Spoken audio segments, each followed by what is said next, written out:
Malaysia Airlines Flight 17 departed Amsterdam at 12:15 p.m. local time. 298 people on board, 283 of them passengers, the rest crew members. The flight's path took the jet over Central and Eastern Europe before continuing on into Asia. But at 2:15, Ukraine's air traffic control lost contact with the aircraft while it was cruising at 33,000 feet. A Malaysian Airlines flight with about 295 people on board has crashed, we are told. Its last known location in the Donetsk region of eastern Ukraine, about 30 miles from the Russian border, an area rife with fighting between Ukrainian military forces and pro-Russian separatists. This video shows the moment of impact, parts of the plane crashing into a field, debris scattered for miles, personal belongings still intact on the ground. A reporter at the site described the horror. It's a gruesome scene. There's bodies splayed out through the fields. People said the plane kind of exploded in the air, and everything rained down in bits and pieces.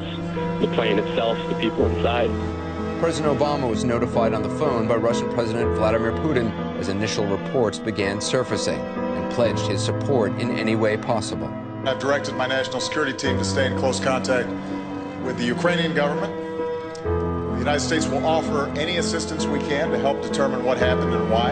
A U.S. official later confirming to CNN that the plane was brought down by a surface-to-air missile, but exactly who fired that missile is still unknown. Ukraine's prime minister quickly laid the blame squarely on separatists.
298 people on board, 283 of them passengers, the rest crew members.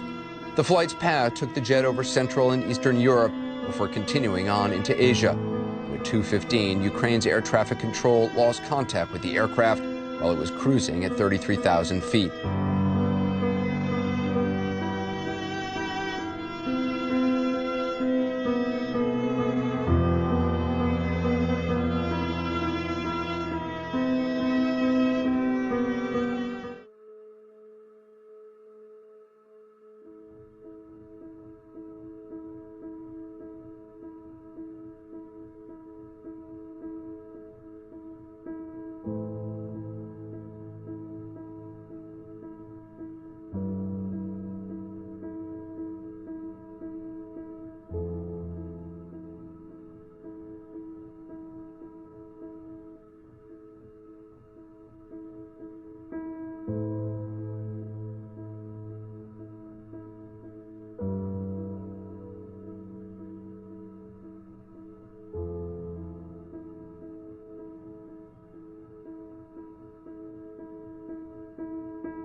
But at 2:15, Ukraine's air traffic control lost contact with the aircraft while it was cruising at 33,000 feet. At 33,000 feet. At 33,000 feet.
Israel's attack on the Gaza Strip intensified Wednesday. The offensive setting off the heaviest fighting between Israel and Hamas since the 8-day battle in 2012. We will not tolerate fire on our towns and cities and our children, and Hamas will pay a heavy price. Israeli leaders say they launched the military operation to stop the barrage of rocket attacks from Gaza, including this one. Captured at a wedding showing a rocket flying over guests in central Holon, Israel, before it was intercepted. Since Tuesday, Israel has hit hundreds of targets. Palestinian medics say a total of 49 people have been killed, with at least 15 of them civilians.